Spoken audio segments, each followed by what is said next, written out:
Nous sommes très heureux d'accueillir comme premier orateur de cet après-midi M. Gabor GOMBOS. Depuis plus de 20 ans, M. GOMBOS défend les droits des personnes en situation de handicap et plaide pour un monde plus juste et plus inclusif. Ayant été lui-même usager des services psychiatriques, son travail et son engagement pour la défense des droits au cours des 2 dernières décennies a pris de nombreuses formes. Le soutien par les pairs des utilisateurs et survivants de la psychiatrie, un engagement dans des organisations non gouvernementales, régionales, nationales et internationales. Je ne pourrais pas citer ici tous les engagements, mais il a présidé le Forum hongrois de la santé mentale, le réseau européen des ex-usagers et survivants de la psychiatrie et co-présidé le réseau mondial des usagers et survivants de la psychiatrie. Il a été largement consulté sur les droits des personnes handicapées par les Nations Unies, l'Organisation mondiale de la santé et le Conseil de l'Europe. Entre 2003 et 2006, il a contribué activement aux négociations de la Convention des Nations Unies sur les droits des personnes handicapées. Entre 2004 et 2011, il était le représentant principal du Centre défense des handicapés mentaux. En décembre 2010, il a été élu au Comité des Nations Unies relatif aux droits des personnes handicapées, mandat qu'il a exercé jusqu'en 2012. Plus récemment, il a été nommé professeur adjoint à l'université de Nalsar d'Hyderabad en Inde et en 2013, professeur et chercheur au Centre de droit et politique des personnes handicapées de l'Université nationale d'Irlande à Gallway. Nous sommes très heureux qu'il soit parmi nous aujourd'hui. Son parcours et son expérience sont incomparables pour nous introduire à la généalogie et aux enjeux de la Convention de l'ONU et à son article 12, sur lesquels nous allons nous pencher pendant ces 3 jours. Monsieur Gombos, merci beaucoup d'être là et je vous cède la parole.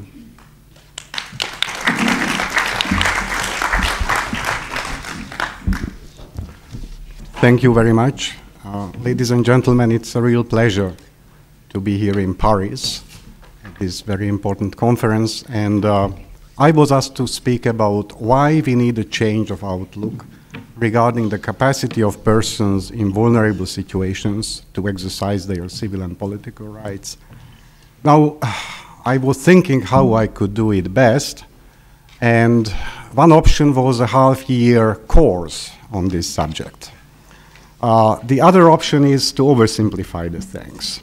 So I decided not to go for a half-year course, but to simplify it and still to legitimize the simplified version of my answer to this question. And the legitimacy will come through my own personal and professional journey. So I invite you all to come with me for this about 30 minutes to accompany me looking back to some of my personal and professional journey to legal capacity as I understand it now and as it is understood by the CRPD committee in its general comment. I was born in 1961, and in 1964 my mother was first hospitalized in a psychiatric hospital against her will. The hospital stay included forced treatment. At the time in Hungary, the choice of treatment was electroshock. So in her case, it was forced electroconvulsive treatment. Actually, my very first memory, or at least one of my very first memories, is related to this. I do not have clear memory about how she was admitted to the hospital, but I do have quite clear memories about her return home after several months of stay. She did not remember a lot of things. I have to tell you, I could not believe she was my mother. I believed my mother disappeared in the hospital and somebody else, who looked quite similar, was sent to replace her. It was simply impossible to grasp, you know, for a 3-year-old child that the mother could forget what was the most important thing in the boy's life. So her revolving door career started.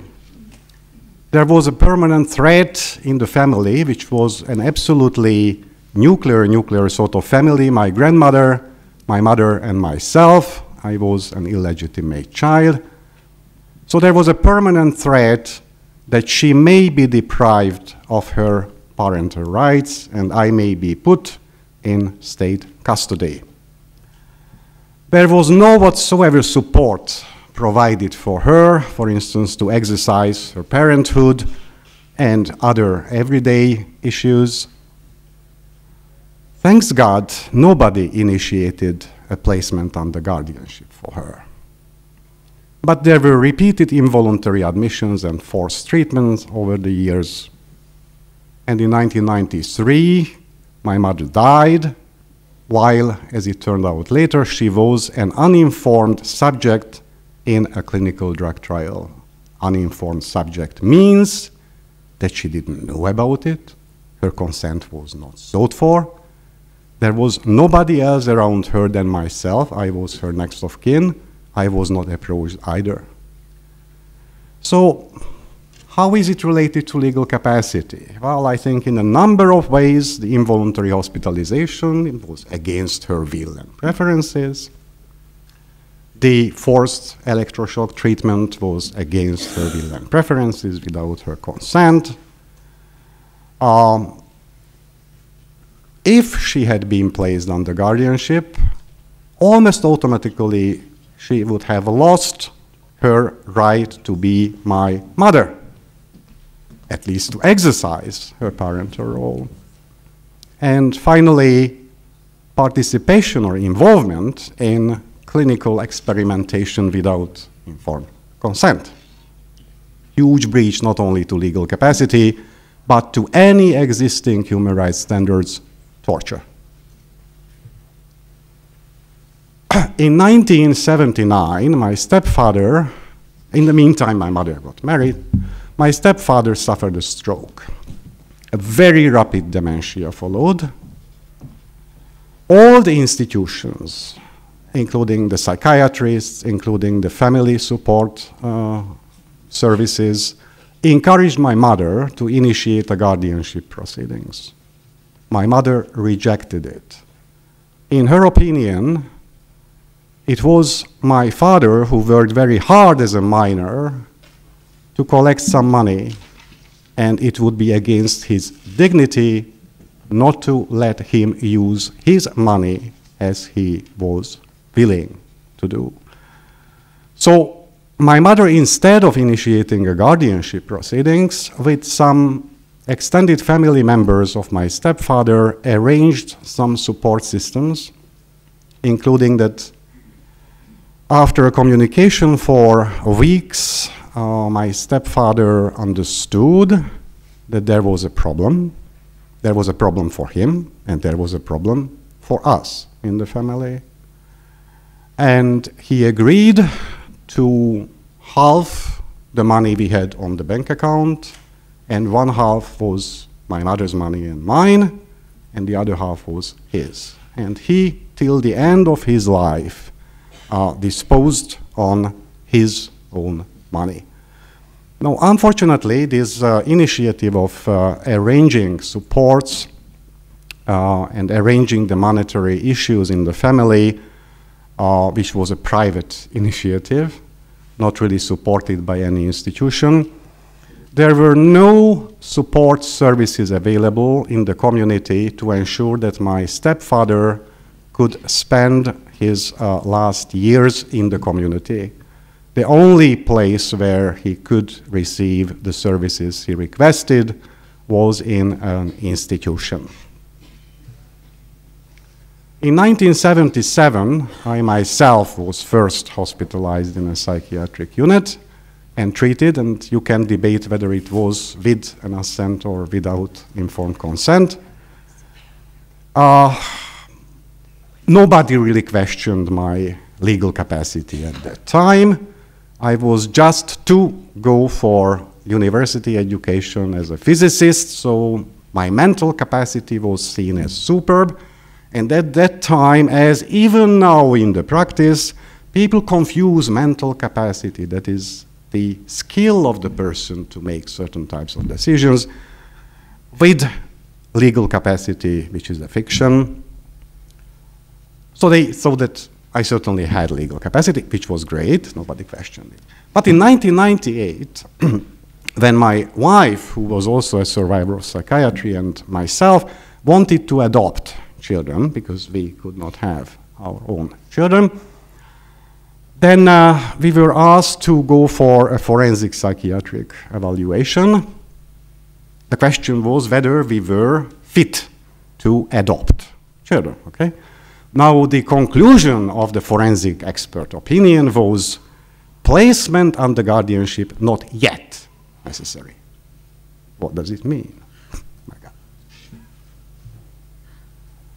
Okay, now I am jumping to a rather different branch of the same life, professional journey.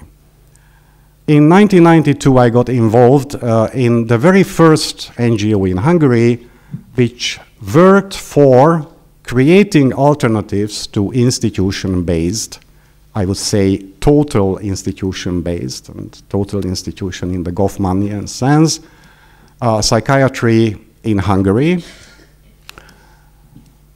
And then, in 1995, with friends and colleagues, we established the very first users and survivors of psychiatry only organization, which, using these days terms, we can call a disabled people's organization, a DPO, where the membership are not family members, not professionals, but persons themselves who live with the condition and live with the experiences being part of the system. In these organizations, I witnessed a huge number of abuses of my peers who were either under guardianship or just in the procedure of being placed under guardianship. These abuses ranged from the family wanting to dispose over the nice property which was owned by the mentally ill family member, to healthcare decisions. The person did not consent to a certain kind of treatment, and family members believed that guardianship can help with that because then they will give the consent for their ward. But the number of abuses and also the range of these abuses were so numerous that I started to ask the question whether it is the abuses which is the problem or guardianship itself is the problem. At that time in Hungary and in Europe in general, I would say, not too many people saw guardianship as a human rights issue. It was primarily seen by professionals as a family law issue, which had nothing to do, or very little to do, with human rights. And when anyone raised the questions from a human rights point of view, then they acknowledged that, yes, there are abuses. But the problem is not with the system. The problem is with the abuses of the system. Then I joined some NGOs who did empirical research in a number of East European countries about the human rights situation of those who were under guardianship. And increasingly we became convinced that no, the problem is not that a good system is being abused. The problem is the system itself. Why? Because we concluded, as it has been already said today by Damian, my colleague from the committee, that legal incapacitation means civic death. The person disappears from all the legal transactions which really characterize our modern societies. The person becomes at least a potentially dead person. The person loses his or her agency. Now, those who end up in a situation where his or her legal capacity is questioned are persons in vulnerable situations in the first place. Now then, if you place them under guardianship, then you make their situation even more vulnerable. I am telling you one extreme example, but there are much more subtle and in a sense much more dangerous examples as well. In Estonia, until recently, the person who was placed under guardianship lost their capacity to move the court, even in his or her own guardianship case. Okay? Terrible abuses were documented, and simply legally under domestic Estonian law, until recently, there was no way to file a complaint and then move the court. The only person who could do this was the guardian, who did the abuses. Imagine that this is a Kafkaian situation.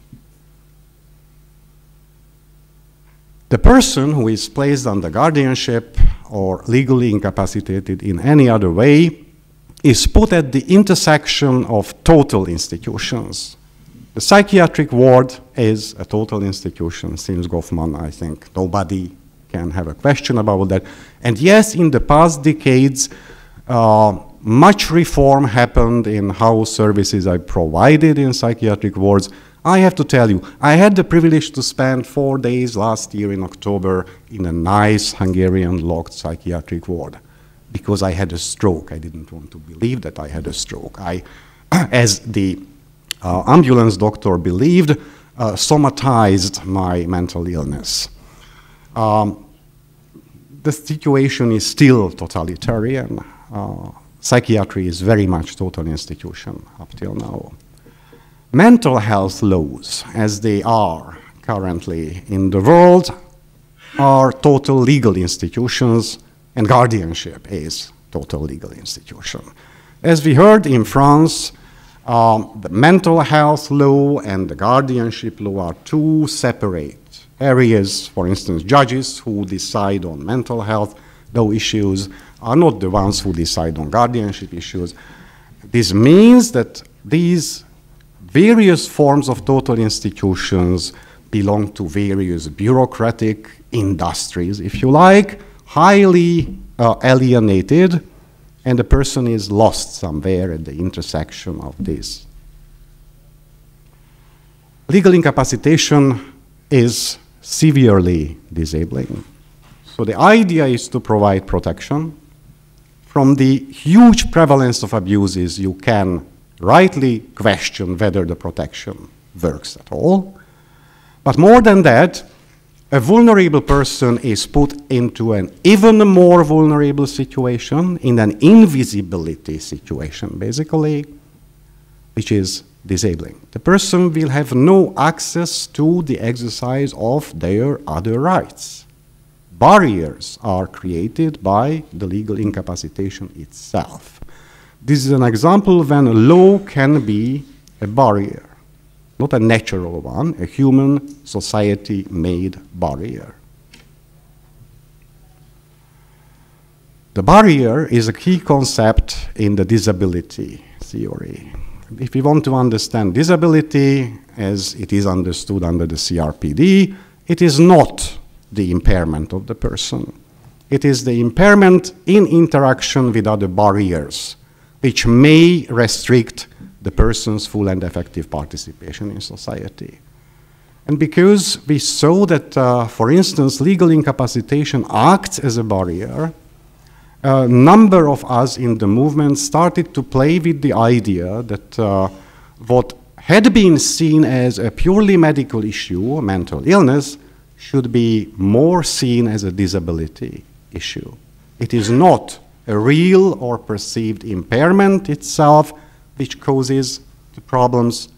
It is the interaction with the barriers. Many of them are manifested in the laws, which prevent many of us from full and effective participation in society. Now, in the literature, we refer to this reinterpreted concept of mental illness in the disability framework as psychosocial disability. Well, the ad hoc committee which negotiated the convention for 5 years in the United Nations faced the situation that two major global organizations of persons with disabilities, namely the World Network of Users and Survivors of Psychiatry, which is the global organization of persons with psychosocial disabilities, not professionals, not family members, persons with psychosocial disability, and Inclusion International, which is the global organization for and of people with intellectual disabilities. They started as a family movement, but increasingly more and more persons with intellectual disabilities as self-advocates are being involved in the organizational advocacy work. Both organizations started in the very beginning the negotiations around legal capacity, equal recognition before the law, with saying clearly guardianship is not a solution. We should go for something else. In the ad hoc committee, we really saw that there was a huge confusion around legal capacity versus mental capacity, which is really interesting because I think subliminally this really demonstrates the us and them distinction.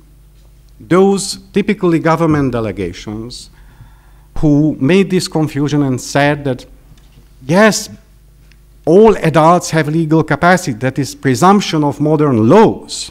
But of course, if somebody is a severely intellectually disabled person, or if is acutely psychotic, of course that person should be deprived of their legal capacity. And they did not see that what they are saying is pure discrimination. We were witnessing overt prejudices in the ad hoc committee negotiations, at least up to, I would say, the last third of the negotiations. While government delegations got educated in using the proper terminology regarding persons with physical disabilities, sensory disabilities, they still used terminology like mongoloid idiots and insanes and people of unsound mind, and they felt that it was absolutely okay. There were two alternatives at one point in the ad hoc committee process about what will be in the convention around legal capacity. One alternative spoke about a legal representative, which is not a legal representative you may think of. You, as a person who enjoy your legal capacity fully, you can designate a legal representative who will have the duty to represent your will and preferences. But this legal representative, which was in the alternative text, was actually a modernized version of guardianship. The other alternative, which was there, is basically the text we have as Article 12 in the Convention, which recognizes legal capacity universally, without exception, with the addition that if the person wants and needs to use support to exercise their legal capacity, then the state has an obligation to provide access to that support. Finally, we know that the universal legal capacity approach prevailed. What I learned as a member of the CRPD committee. You can learn about this from the concluding observations. For 1 year, I had the privilege to chair the working group within the committee, which was mandated with preparing the draft general comment on Article 12, which has been already mentioned by colleagues here. I have to tell you that since the 11th of April of last year, the general comment is no longer a draft. It is a general comment, an authoritative interpretation of Article 12 by the CRPD committee. This general comment was created in a very broad discussion, including a day of general discussion, 2 rounds of call for written submissions, and finally we have the general comment. As a committee member, I could see that the prejudices which I faced as a member of the ad hoc committee which negotiated the convention did not disappear just because the CRPD entered into force. Let me tell you just one example. When we had our constructive dialogue with the government of Spain, I asked the government delegation about their law which allows for the forced sterilization of mostly women with mental illness. Now they say that in Spain, no person with disability can be sterilized against their will. And when we elaborated the dialogue, then the government delegation said, oh yeah, of course, some women who are severely mentally ill, yes, they are forcibly sterilized, that's good, no? But they are not persons with disabilities. The committee is patient, unlike me sometimes, and we explained, including the concluding observation, that yes, women who are diagnosed with severe mental illness are considered under the CRPD as persons with disabilities. The good news is that the government of Spain informed the committee about half a year after the review that they abolished the provision in their law which allowed for forced sterilization. Very briefly, something about Hungary. Damian already spoke on his video about the 6 Hungarians with intellectual disabilities versus Hungary complaint, which was decided by the CRPD committee, and in their views they clearly expressed that disability shall never justify the deprivation of the right to vote by any person with disability. We had a civil code reform. The Hungarian civil code was very much inspired by the Code Napoleon and the more recent progress in France. And unfortunately, due to political reasons which had actually nothing to do with legal capacity, the new civil code, which contained significant reform, moved away at least from full guardianship and introduced supported decision-making and encouraged the system to move towards supported decision-making, never entered into force. Finally, before the government of Hungary was reviewed under the CRPD by the CRPD committee, a broad alliance of disabled people's organizations wrote their alternative report, which they actually submitted to the committee before the government submitted their report, and which was very seriously taken into consideration by the CRPD committee. Persons with psychosocial disabilities, through their organization, was involved in that alliance. Now, a major warning. In many countries in the world and in many European countries, the organizations, if exist at all in the national levels, of people with psychosocial disabilities, users, survivors, psychiatry, are not yet part of the disability umbrellas. In my knowledge, this is the situation in France also. Be aware that very major problems may come from the non-participation of authentic organizations of people with experience in psychiatry. Thank you very much.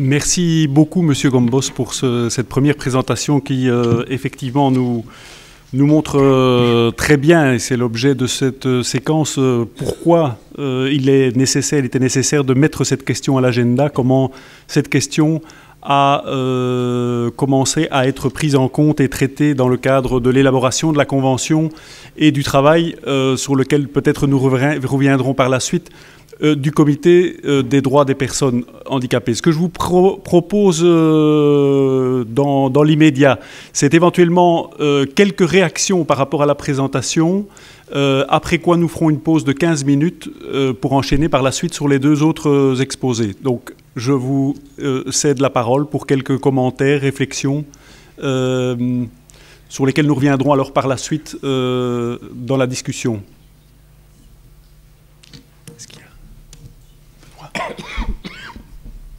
Benoît, est-ce qu'il y a un micro?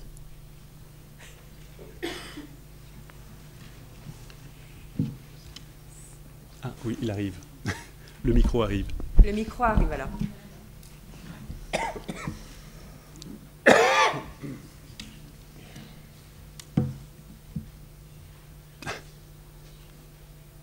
Fais un grand tour. Ah. Vous voulez Oui, Claude Deutsch, Association Advocacy France, Association d'usagers en santé mentale. J'ai effectivement eu j'étais très intéressé à participer aux travaux une fois du Comité des droits des personnes handicapées à Genève, et j'ai pu effectivement constater que tous les États, hein, on a évoqué les difficultés en France, mais tous les États sont extrêmement embarrassés avec effectivement pour trouver des mesures de substitution aux lois des tutelles. Mais c'est vrai que, en même temps, quand on voit que la nouvelle loi sur les tutelles a été faite en même temps que la Convention de l'ONU, et moi j'étais tout à fait surpris parce que elle me paraissait évidemment complètement obsolète avant même d'avoir été votée.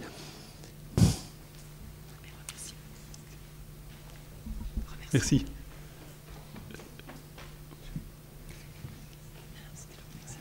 Yes, hi. Thank you very, very much for your speech. Alice Casagrande, I work here in France in a federation. I was very interested by what you said about the gap between an awareness from the governments about the vocabulary they were using on several forms of incapacity, sensorial or maybe physical incapacity, yet there remained some habits, maybe in the vocabulary that was used, that was discriminatory about mental or psychological handicap, and I would be very interested for your explanation as to this gap. After all, we are speaking of a general incapacity, maybe, or maybe not. So how do you explain that difference in awareness and in the feeling that those public bodies felt that they could use, this vocabulary that you mentioned about psychological or mental incapacity without a problem when they had become more and more aware of how bad it was in other ways? Thank you very much.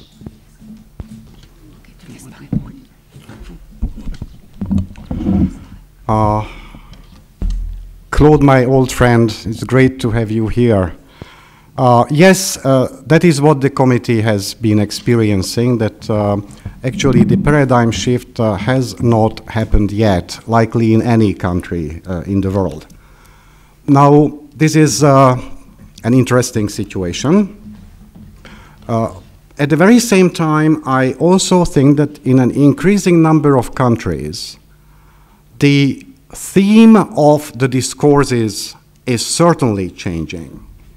And increasingly often, I meet government people who honestly say that, look, since the general comment number 1, it's clear what the CRPD Article 12 norm is.